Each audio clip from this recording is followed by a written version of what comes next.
But I remember George Stigler's well-known dictum that if you took all the economists in the world and laid them end to end, they would never reach a conclusion. I, however, will be brief. I have consulted this standard reference work on our subject, and according to this, Latkes and Hamantaschen are both connected with notable Jewish women. Latkes, it says, via some incomprehensible association involving cheese, are connected with Judith. And according to this recent announcement in the New York Times, the sword of Judith, via equally incomprehensible associations, has become an emblem of collaborative research, evidently replacing Occam's razor in the arts and humanities or something like that. Well, potatoes with cheese, and art, and literature, that sounds very promising. And yet,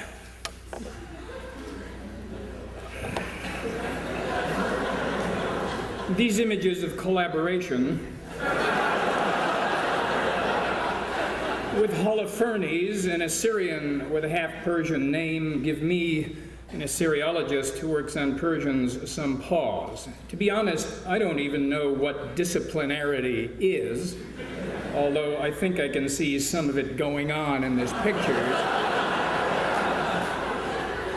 But frankly, I think the collaboration is at least a little bit more limited than those invitations suggested.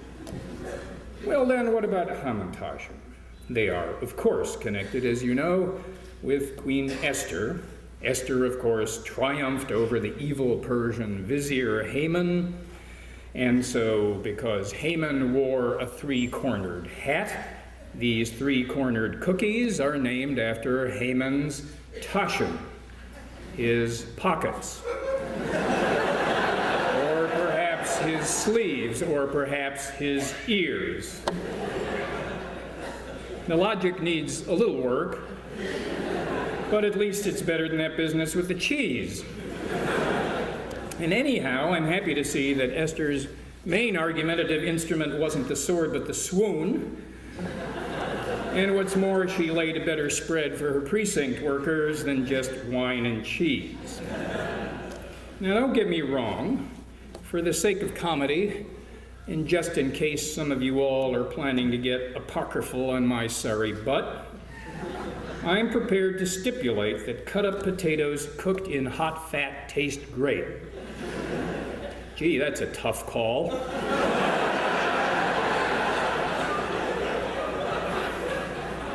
But this isn't about food. Around here, nothing is really about food. Just look at the supermarkets in Hyde Park.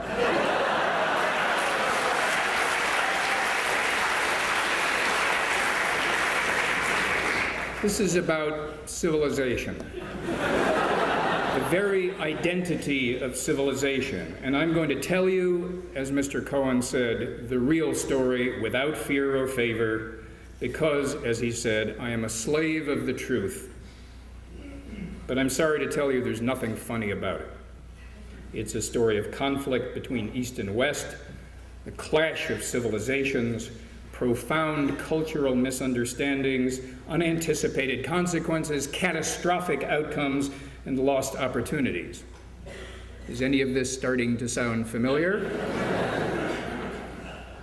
So return with me now to the thrilling days of yesteryear, to Persepolis in the time of Darius around 500 BC, when the resourceful masked riders of the Persian plain brought order to the lawless world of the Old East. What order? Well, this. These are the Persepolis fortification tablets of which you've heard. They are administrative records from the Persepolis Fortification Archive, and they are records, as Mr. Cohen said, of food.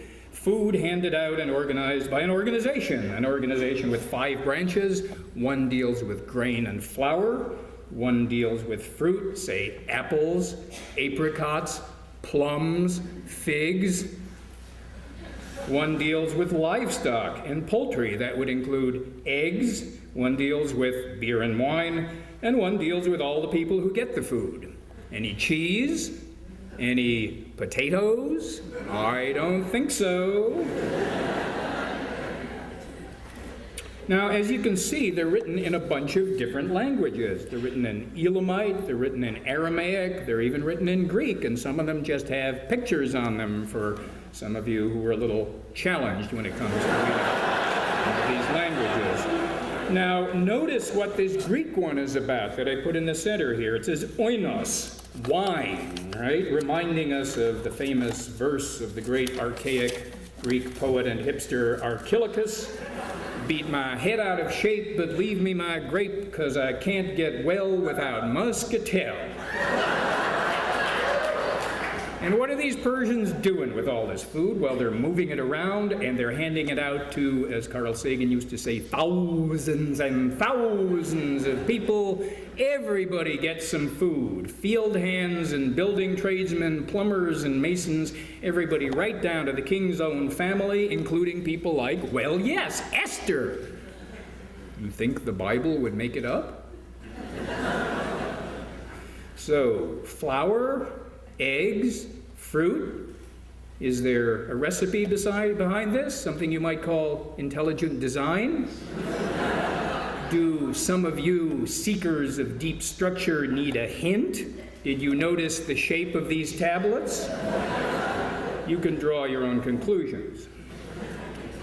Now, those Persians in 500 BC, of course, they didn't invent this stuff. In fact, in Iran, people had been at it already for 2,500 years. I'm not making this up, you know. These are copies of Proto-Elamite tablets from Susa, Esther's own hometown. You think that's a coincidence?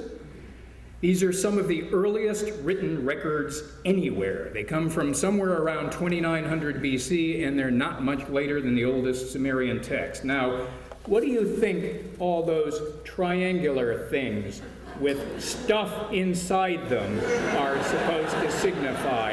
And what about those little lines there that tell you how to fold them? Have you ever seen a diagram like that? Well, you can draw your own conclusions. So what about all that beer and wine and those thousands of people? Well, that sounds like a party, right? Yes, that's exactly right. In fact, King Darius, as we know, invited the entire known world to the party, and most of them came. And as you can see, some of them brought snacks, just to be polite, some of them brought six-packs, and some of them brought their dates.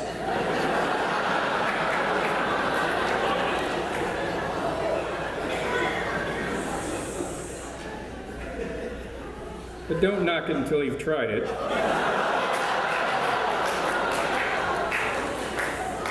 And I'm sorry to say not everybody came. For example, no Greeks came, except that one guy who got to the wine before everybody else.